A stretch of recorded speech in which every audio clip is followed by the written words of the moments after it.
Sariya ɲɛfɔli ani a waleyali o de ye an ka bi hakilina ye sariya bulon kɔnɔ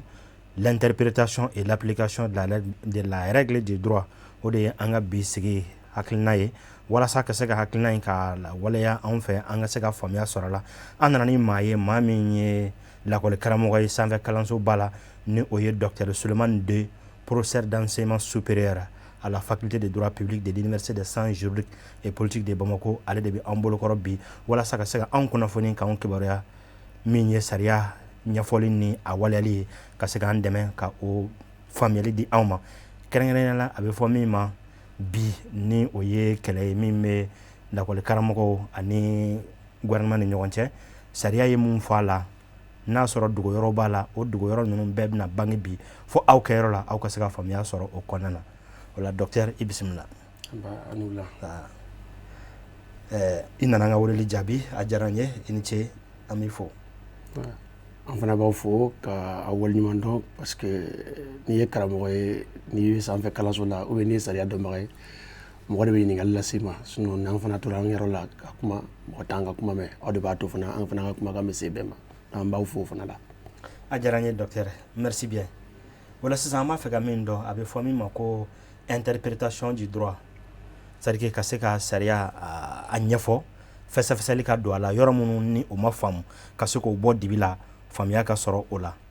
e bɛ se ka mun de fɔ an ɲɛna o la o yɛrɛ kɛcogo la pour que an ka numa dɔn parce que bɛɛ ko bi ko ale bɛ se ka sariya interpréter mais est ce que bɛɛ bɛ se k'a kɛ concrètement. Alors an bɛ foli lase aw ka jabaranin lajɛbaa bɛɛ ma ka kuma ka gɛlɛn parce que n'i bɛ don kuma la ni min farati sufɛ mun ye bamanankan ye an ka tɔdunkan don nka n'a fɔra k'i ka laseli kɛ n'a ye a man nɔgɔ an b'a ɲini mɔgɔw fɛ ni fili donna kuma la o bɛ kɛ anw yɛrɛ ka fili ye nka an ma dabɔ mɔgɔ dɔgɔyaman kama jamana n'i y'a ta sariya de b'a fɔ n'i ye jamana ko kuma fɔ dɔrɔn sariya ko kuma de fɔ parce que n'i ye bɛɛ adamadenw bila o damana k'o ka fɔ ɲɔgɔn kan k'u ka sigi kɛ ka bɛn kɛ ka ko to ɲɔgɔnna kɛ a bɛ farati a faralen don sariya sun dɔ de bila an b'a to o sariyaw de kama mɔgɔ dɔ bɛ ma kun dɔ kama mɔgɔ dɔ bɛ ko dɔ to yen dɔ kama ni fo ka taa se dankari tɛ se ka kɛ ɲɔgɔn na cogo min na jamana kɔnɔ nka o sariya ni bɛɛ t'a tabaga ye marabagaw bɛ jamana na olu ye sariya tabaga dɔ ye mais olu bɛ sariya mun fana ta o fana tɛ sariya mun bɛ waleya ka boli bɛɛ kan fana tɛ kelen ye i n'a fɔ wasabulon bɛ sariya mun ta n'o de ye sariya sun ye sariya mun ni jamana marabagaw wajibilen don u bɛ waleya o waleya boloda u b'a fɛ ka ko o ko kɛ u tɛ se k'o si kɛ n'a sɔrɔ o dɛnnen tɛ o sariyaw de la donc o sariya minnu bɛ ta tiɲɛ don jamana sariya talen ka ca jamana kɔnɔ san o san jamanaden t'a bɛɛ dɔn f'a ka lase u ma wajibi la a ka lawale n'a lase u ma olu ka sɔrɔ k'a kodɔn ka sɔrɔ k'u wasa don a latɛmɛ cogo ɲuman fɛ nka i bɛ ka ɲininkali min kɛ mun ye sariya ɲɛfɔli ye n'a b'a wele ko interprétation bɛɛ tɛ se ka sariya ɲɛfɔ sariya dɔnbagaw bɛ yen n'i tɛ se ka taa fɔ ko mécanicien ka na k'a ka na sariya ɲɛfɔ a m'o kalan kɛ hali sariya dɔnbagaw la fana bɛɛ tɛ sariya fana walawalabaga ye sariya dɔ an yɛrɛ sanfɛ kalanso an bɛ sariya baara kɛ an b'a fɔ sariya bɛ nin fɔ sariya bɛ nin fɔ sariya bɛ fɔ nka ni sariya la wale tuma sera a walawalali kuma mana se fɔli la komi n y'a fɔ ɲɔgɔn ye cogo min na sariyaw tɛ kelen ye n'i y'a fɔ sisan k'an ka jamana sariya sunba ta an ka jamana kɔnɔ sariya tigɛso bɛ yen n'o ye sariya sunba sariya tigɛso n'an b'a fɔ ma cour constitutionnelle o kɔnɔmɔgɔw dɔrɔn de wajibiyalen don o kɔnɔmɔgɔw dɔrɔn de yamaruyalen don u k'a fɔ k'u bɛ sariya sunba latɛmɛ cogo fɔ mɔgɔw ye n'a sera hali wasabulon bɛ sariya minnu ta ko fana kuma ka na o mɔgɔ kelenw de bɛ yen n'olu fana olu de kan ka sariya walawala cogo fɔ ye maa min tɛ sariya sunba sariya kɔlɔsi so kɔnɔ o tɛ se ka an bɛ sariya minnu fɔ bi loi ani constitution fo ka taa se an bɛ traité min fara kan olu mɔgɔ wɛrɛ tɛ se k'o fɔ nka n'a sera jamana marabagaw bɛ sariya mun ta k'o ɲɛfɔ jamana marabagaw yɛrɛ bɛ se k'a ɲɛfɔ mɔgɔw ye mɔgɔw k'a faamu fo ka taa se juge ma juge mun n'o ka sɔrɔ sariya nin ma tɛmɛ a tɛmɛ cogo fɛ a ma ta a tacogo fɛ o fana bɛ se ka a ɲɛfɔ mɔgɔw ye nka cogo si la anw tɛ sariya walawalabagaw ye an bɛ se k'a ɲɛfɔ nka n'a fɔra ko an k'a tɛmɛ a tɛmɛ cogo ɲuman fɛ sariya minnu jamana sariya sun ye minnu yamaruya la olu bɛ yen olu dɔnnen don olu de n'a baara ka kan. Docteur nin walawalali kɔni diyara n ye mais bi min ye gɛlɛyaba ye ni o bɛ Mali kalanko la ka kɛ ni sariya ye sariya min ye loi ye la loi numéro 2018-007 17 janvier 2018 portant statut du personnel enseignant de l'enseignement secondaire, de l'enseignement fondamental et de l'éducation préscolaire et spéciale. Ni o sariya sen bisabani kɔnɔntɔnna bi gɛlɛya fɛn o fɛn bɛ kalanko sira kan syndicat ni gouvernement ni ɲɔgɔn cɛ ɲɔgɔn faamuyabaliya caman b'a kɔnɔ mais bi an b'a fɛ kɛnɛ yɛrɛ kan i ka se ka article 39 in kuma cayara i ka se k'a ɲɛfɔ an ɲɛna mun yɛrɛ de don sariya kuma na en toute objectivité. A diyara n ye parce que anw kɔni gannen don an kamana la parce que an m'a dɔn ko sariya tɛ fɛn nɔgɔlen ye sariya tɛ nɔgɔ yɛrɛ fɛ sariya fɔrdama fɛn jɛlen don tiɲɛ don mɔgɔ bɛ se k'u hakilina di sariya kan nka sariya ye fɛn kelen de ye a jɛlen don i ko nɔnɔ kɛnɛ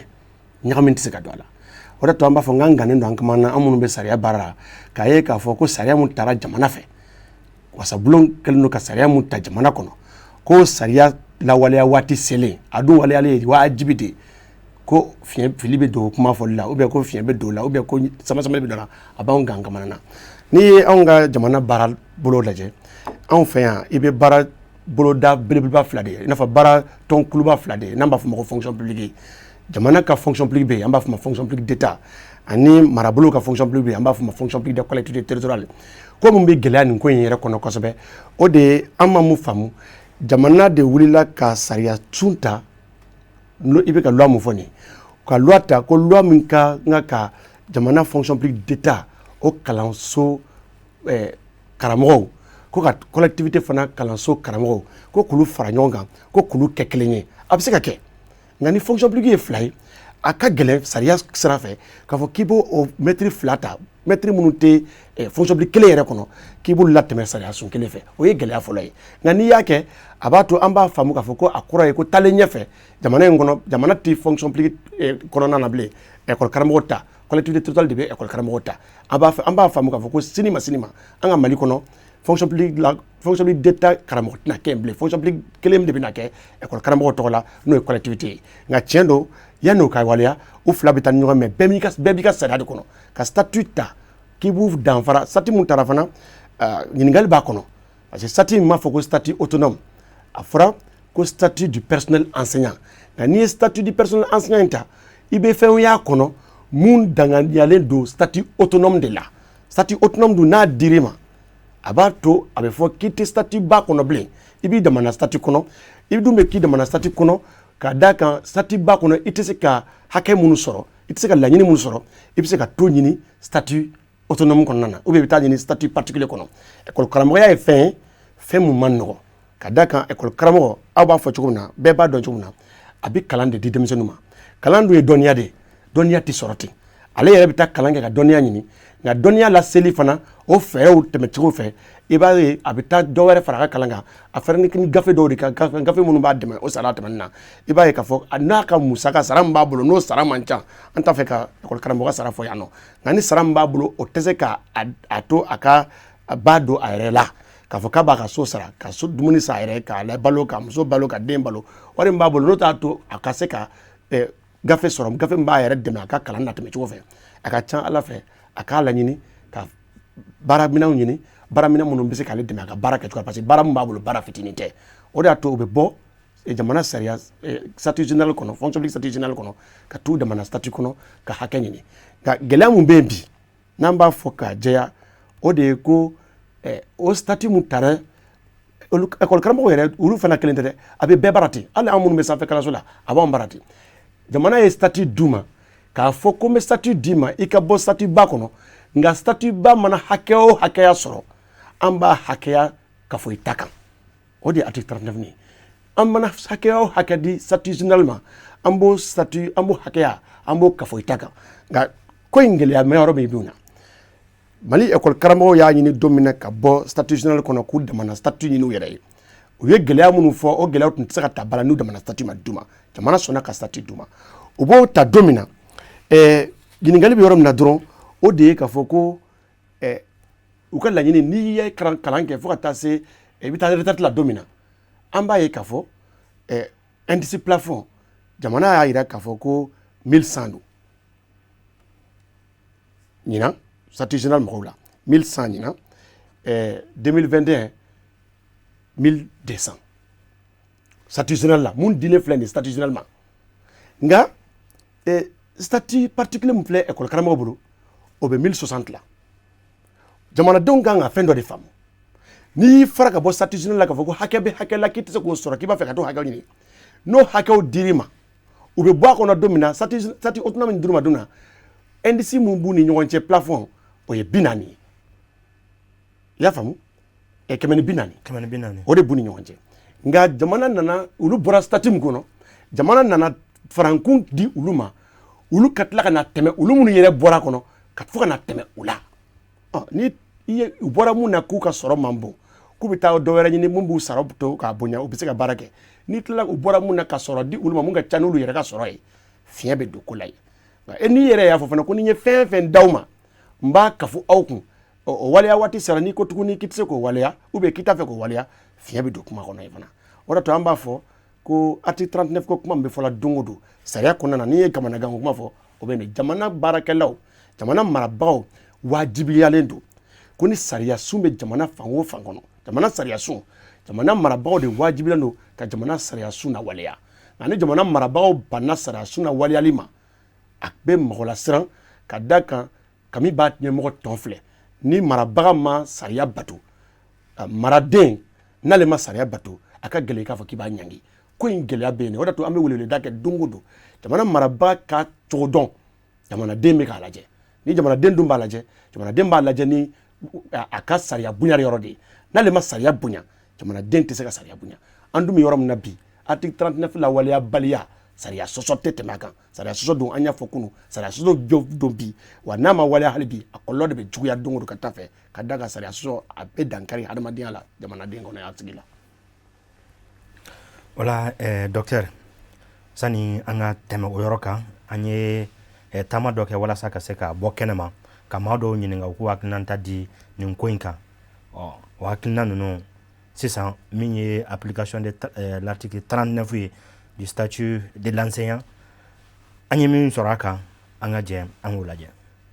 Bibi na an bɛ se k'a fɔ kalo 3 kɔfɛ k'a fɔ gouvernement ni syndicats ma bɛn ka kelen sɔrɔ hali bi article 39 ko la n'o ye sigiden dɔ ye sigiden min bɛ loi kɔnɔna la loi min bɛ statut di karamɔgɔw ma k'a fɔ ko olu yɛrɛ dama jɛkulu ye. An b'a fɔ k'a fɔ commission dɔ kun sigira pour que ka nin baara in kɛ malheureusement commission ma se ka solution sɔrɔ a la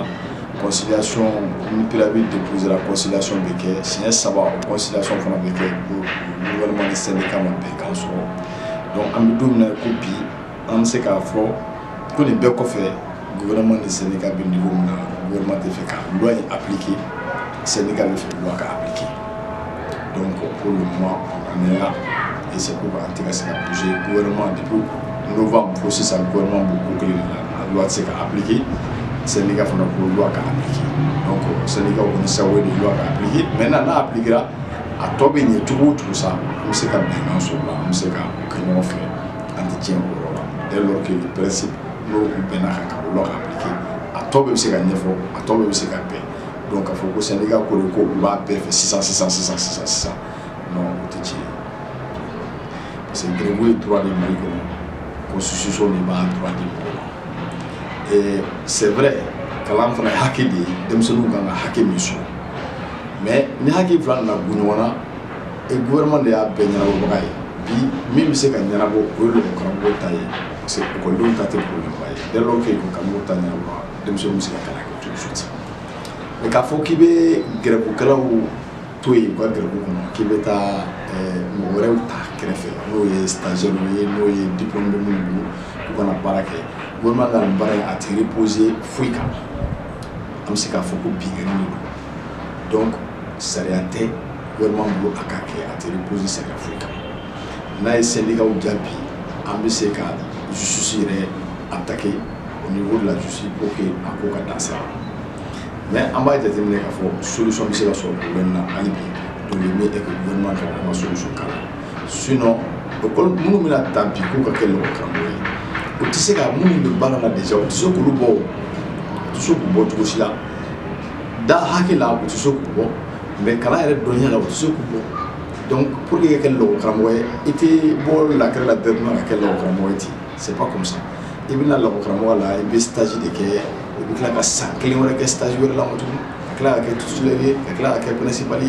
donc ni au étape de France il y a étape de karamɔgɔ dole yan so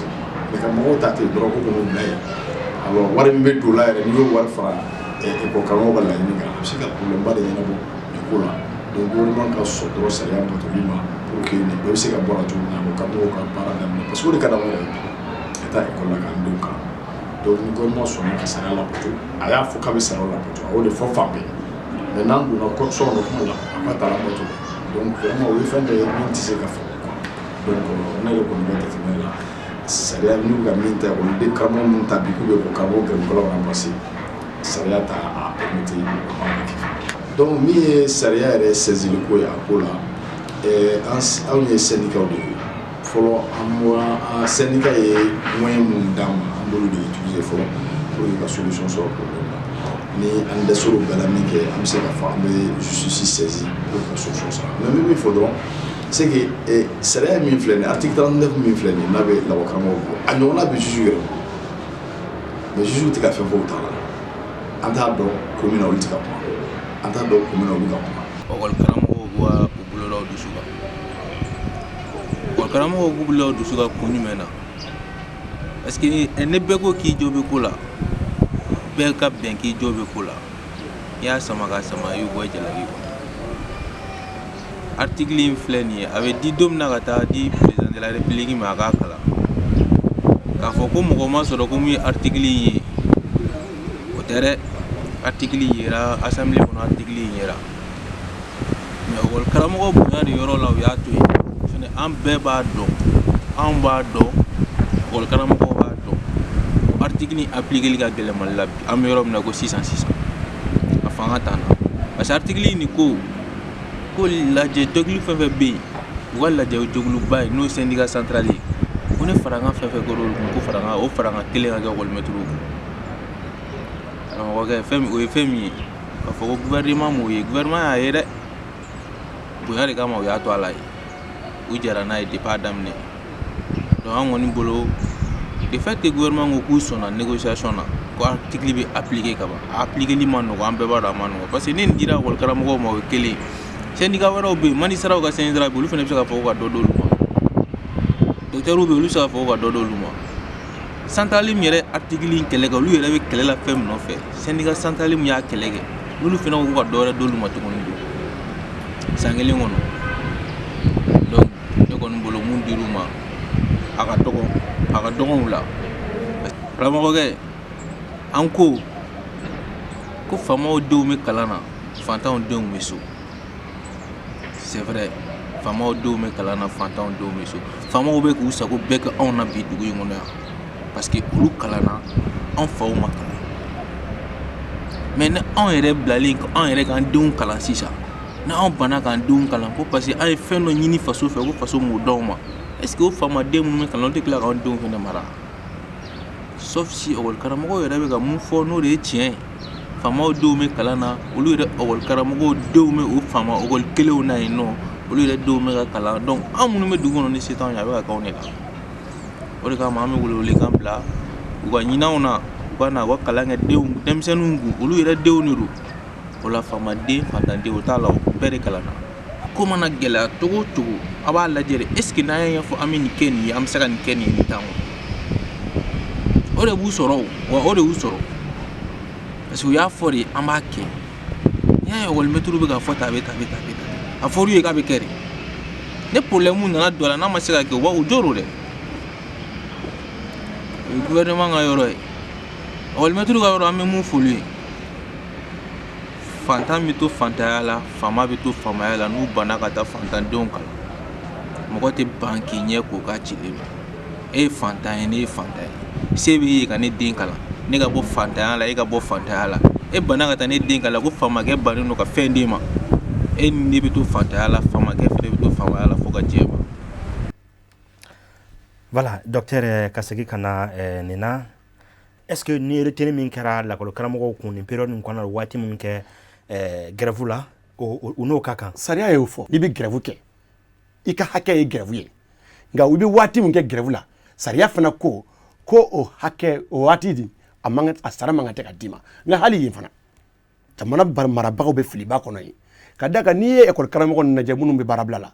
i b'a ye dɔw ka wari bɛ tigɛ dɔw ka wari tigɛlen tɛ a tɛ faamu mun de kelen kama dɔw ka wari bɛ tigɛ k'a bɛ grève la nka dɔ bɛ grève la o ka wari tɛ tigɛ a tɛ faamu donc jamana yɛrɛ marabagaw tɛ foyi kɛ bi mɔgɔninfin bɛ se k'a fɔ k'i bɛ i sɔnni sigi mun kan k'a bɛ ka kɛ sariya kɔnɔna na donc o mun fɔra o ye grève sara ye nka article 39 nin n y'o de fɔ nɔgɔ t'a la ni ko aw y'aw fara ka bɔ statut général la loi k'a d'a kan école karamɔgɔw bɛ bɔ don min na statut général la k'u damana statut ɲini farankun mun tun b'u kun o ni statut général cɛ o de tun ye farankun 140 140 points a faamuna nka bi an y'a ye statut général nana tɛmɛ u la fo ka tila ka farankun 40 don u ni ɲɔgɔn cɛ or an y'a fɔ kuma kɔnɔna na i bɛ bɔ sariya mun bɛ bɛɛ gosi i bɛ bɔ a kɔnɔ ka t'i damana hakɛ sariya ɲini i ka hakɛw de kama parce que kalan karamɔgɔya in ka gɛlɛn ka se yɔrɔ min na an y'a fɔ denmisɛnnin kalan livre de livre kelen bɛ san joli n'an y'a ɲini ka dɔn yaasa ka kalan kɛ a jɛlenya la ka kalan kɛ k'a ɲa hadamaden denmisɛnnin bɛ se ka nafa sɔrɔ la cogo min na o kalan livre ye joli ye n'i y'i bɔlen ka taa hakɛ ɲini hakɛ min b'i dɛmɛ o baara la o b'a yira de ko mun b'i bolo kɔrɔlen o de tun man ca nka e bɔra mun na k'i ka taa dɔ ɲini mun b'a to i bɛ se ka baara kɛ ka ɲa i bɔra mun na hakɛ ka d'o ma mun yɛrɛ bɛ tila ka ca ni e ta ye e dun bɔra la ka taa o de kama statut particulier mɔgɔ mɔgɔ bolo a bɛɛ ka sɔrɔ kun ka ca ni statut général ye nka n'u bɔra statut général kɔnɔ e bɛ fara kun di statut général ma statut général mun bɛ tila ka taa k'olu to nafama y'i bɔli la a la o de to a ka fɔ ka pereperelatigɛ ni yɔrɔ de an bɛ mun faamu gouvernement ka nin waleya in na parce que négociation min bɛ kɛ an b'a mɛn don o don gouvernement b'a fɔ ko 40 mun bɛ u ni statut général cɛ u ka na olu bɛ 40 in fara u kun san wɛrɛ n'u bɔra 1,100 la ka se 1,200 la o fana bɛ fara o kun ɲɛfɔcogo tɛ se ka ko la sariya kɔnɔ a bɛ komi u ma bɔ statut général la c'est une façon an b'a fɔ tubabukan na ko gouvernement b'a keguya la a bɛ baara min na keguya baara don k'a fɔ i farila ka bɔ a la mais n bɛ keguya kɛ k'i segin ka na a kɔnɔ a nɔ na a bɛ komi u ma b'u nɔ na o de tɛ sariya ye sariya in jɛlen don n bɛ segin a kan a jɛlen don nɔgɔ tɛ a la n'a fɔra bɔ e mun bɔra i bɔra sariya su mun na n'an ye hakɛ o hakɛya don sariya su ma an b'o sariya o hakɛya in fara i fana kun o kɔni jɛra n'a y'a fɔ k'a b'a fara kun aw ye sariya ta o kɔnɔ sariya ta cogo Mali kɔnɔ mɔgɔw kan ka se k'a dɔn sariya tɛ wuli i tɛ wuli sɔgɔmada kelen ka sariya ta mɔgɔninfin si tɛ wuli sɔgɔmada kelen ka sariya ta cogo bɛ sariya la surtout anw bara an ka wasabulon sariya ta cogo la i b'a ye sariya caman mun talen bɛ wasabulon kɔ a danganiya ma bɔ wasabulon denw na a danganiya bɔlen don gouvernement la an b'a fɔ initiative de la loi donc ni initiative bɔra gouvernement na an b'a fɔ projet de loi or o projet de loi in a bɛ tɛmɛ sirakun fɛ a dɔnnen don bolofara gouvernement bolofara baara mun bɛɛ bɛ baara k'a la a dɔnnen don u tun b'a dɔn tigitigi a bɛ bɛn musaka mun ma u b'a dɔn bi t'a fɔ dɔn ye u tɛ se k'a fɔ k'olu tun t'o dɔn sariya in ta tuma ɔ sariya mana se a waleya waati ma saraka t'a la fɔcogo t'a la sariya ye sariya de u bɛ tile an jamana marabaga b'a fɔ an ye don o don ko maa tɛ sariya sun sanfɛ ko sariya kan ka boli bɛɛ de kan ko hali n'a bɛ tɛmɛ i kuncɛ ma a bɛ boli ni sariya siraba bɛ tɛmɛ i kunkolo sanfɛ a bɛ boli ni sariya bolibaga sɔsɔ kɛra o gouvernement kelenw marabagaw jamana marabagaw ye minnu bɛ gouvernement na o de b'a to an bɛ guwan kama na a ka di anw ye an tɛ mɔgɔ lafasa dɛ an ta ye sariya ko de gouvernement mɔgɔ minnu ko sariya in tɛ se ka lawaleya ne yɛrɛ b'o fɔ aw ye bi a y'u wele u ka na sigi a ɲɛkɔrɔ u k'a ɲɛfɔ an ye dalu mun b'u bolo mun b'a to k'a fɔ ko sariya la waleya yɔrɔ la k'i bɛ se k'i sɔnni sigi ko n bɛ nin ta ka nin waleya n bɛ nin to kɔfɛla la sariya tɛ sɔn ma a bɛ fɔ ko la loi tubabukan na a une portée générale et impersonnelle kɔrɔ wɛrɛ t'a la dɛ ni sariya taara a waleya cogo ye kelen a boli cogo ye kelen wa i tɛ dɔ ta k'a la waleya ka dɔ to cogoya t'o la fura t'o la o de tun b'a fɔ ka segin a kan ni maa fila bɛ ɲɔgɔn na jo tɛ maa fila bolo kelen de ye jotigi ye kelen ye jalakitigi ye gouvernement ta yan jalaki b'ale de bolo jalaki belebeleba wa farati don a bɛ waleya mun na jamana sariya k'i ban k'a waleya farati ba don parce que ni jamanaden murutira don min na k'a tɛ sariya bonya ale gouvernement kelen tɛ se ka fɔ jamanadenw ma a y'aw tilen sariya kɔfɛ k'a sɔrɔ ale yɛrɛ bannen don k'i tilen sariya kɔfɛ sariya in jɛlen don gouvernement de bɛ fili kɔnɔ i tɛ se ka bɔ fɛn na ko i bɛ nafa de ɲini e bɔlen a la ko ka nafa d'o ma mun ka ca ni e mun b'e bolo bi e dun k'a fɔ ko n'i bɔra la n bɛ mun d'a ma n b'a fara i kun e k'i ban k'i fara o kun fɔcogo t'a la ɲɛfɔcogo t'a la sariya si tɛ dugukolo in kan k'i bɛ se k'o sariya mun kisɛ ta k'o bila ɲɛfɛ ka an bɛ gouvernement bɛ waleya mun na bi école karamɔgɔw ka sariya batobaliya la k'i bɛ se k'a ɲɛfɔ k'i bɛ se k'i sɔnni sigi a kan ko jo b'u fɛ jo t'u fɛ. docteur an y'i wele ka na walasa ka se ka na fɛsɛfɛsɛli kɛ nin ko in ka caman ka se ka faamu a la o kɔnɔna na an b'a fɛ ka min dɔn o de ye sans prendre parti e kana n'a fɔ ko i bɛ don dɔ mɔgɔ kelen fɛ mais i k'a ɲɛfɔ a ɲɛ kan min ye fɛɛrɛ ye ni gouvernement kɛlen don k'o boloda walasa ka se ka maa dɔw ta le recrutement des volontaires mɔgɔ mun ye u hakilina di ka sɔn a ma k'a fɔ ko an bɛna baara kɛ gouvernement bolo kalo 6 kɔnɔna na i n'a fɔ a bɛ a texte kɔnɔ cogo min na bi o recrutement in e bolo fiɲɛ b'a la walima nafa b'a la jamana kan an bɛ yɔrɔ min na i ko bi sans prendre parti docteur parti pris tɛ droit la o de don parti pris bɛ droit la yɔrɔ min na o ye tribunal kɔnɔna de ye i ye maa fa avocat b'i bolo k'i kuma bɔ i ye mun fana fa avocat b'o somaw bolo k'a fana ka jo sariya ɲini a bɛ tribunal de kɔnɔ sinon parti pris tɛ école karamɔgɔya la o parti pris tɛ droit waliya waati la gouvernement y'a fɔ an bɛɛ y'a mɛn k'olu b'a fɛ ka volontaires ta ko minnu bɛ grève la ko k'olu nɔrɔ bila. est-ce que docteur kuma in a kɔrɔ y'o ye dalafali ye compléter de a fɔra tubabukan na ko suppléer dun kɔrɔ n b'i nɔrɔ i komi i ye baara bila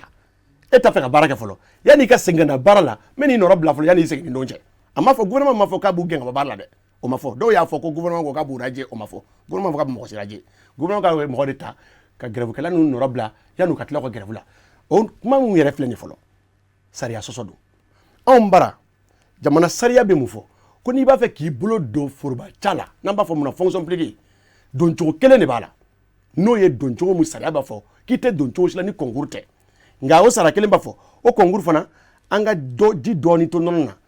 a bɛ fɔ min ma ka dɔw la don fonction publique la ka sɔrɔ u ma tɛmɛ ni concours ye o bɛ yen recrutement en tout cas an b'a fɔ ma ko dérogation i y'a faamu o dérogation in kɔnɔ i bɛ titre sɔrɔ o kɔnɔ o dérogation kɔnɔ an b'a ye waati dɔ kɛra jamana in kɔnɔ jamana ye maa dɔw ta k'a don forobaca la ka sɔrɔ u ma concours kɛ ko parce que u ye wasa don jamana na olu bɛ yen